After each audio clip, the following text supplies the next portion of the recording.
Përshëndetje të dashur miq të Albania Times.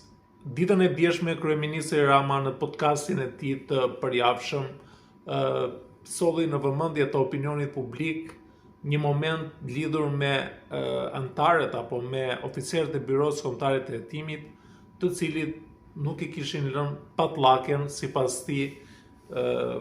në derë apo në vendin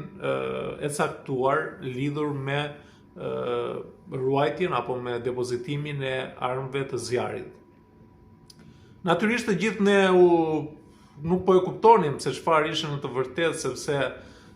ishte një përshkrim i shkurtër nga kryeministri Rama lidhur me këtë episod, por menjëherë ka reaguar Byroja Kombëtare e Hetimit lidhur me një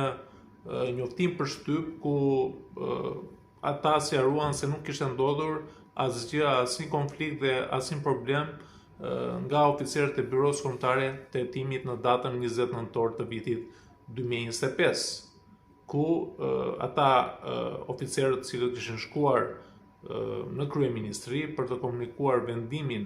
e pezullimit të zonjës Balluku, kishin komunikuar me gardën në mënyrë që të kishin mundësi ku të vendosin apo ku të linin armën e zjarrit apo armët të cilët ata janë të pajisur. Tashmë jemi të qartësuar lidhur me këtë episod apo me këtë ngjarje, për cilën ne ngelëm të habitur apo të shokuar lidhur me këtë njoftim të kryeministrit Rama, por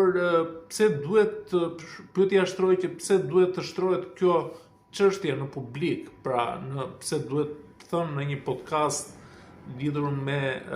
një episod për të cilën sipas Byros Kombëtare të Hetimit nuk kishte asnjë problematik. Çfarë do të arrijë zoti Rama apo kryeministri Rama duke sjellë në vëmendje gjithmonë një konflikt apo të sjellë në vëmendje të opinionit publik që kemi një tejkalim të kompetencës së prokurisë së posaçme apo Byros Kombëtare të Hetimit në ekzekutimi, në pushtetin ekzekutiv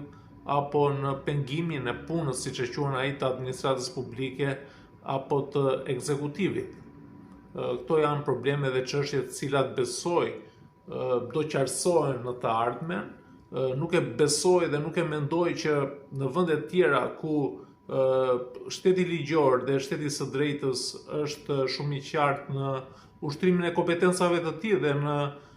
ushtrimin e detyrës së tij funksionale, ku të gjitha pushtetet e dinë funksionet dhe punën e tyre për cilat ato janë mandatuar apo kanë marrë përsipër për kryer këto detyra, vetëm në vendin tonë ne shikojmë një anatemim të pushtetit gjyqësor, të pushtetit vendor apo edhe të pushteteve të tjera në raport me ekzekutivin. Megjithatë, ngelet organeve ligjzbatuese që mos japin deklarata, por ata duhet të sqarojnë edhe ligjërisht lidhur këtë situatë në të cilën ndodhet sot gjyqësori, ku duket se është i dhunuar jo vetëm për sa i përket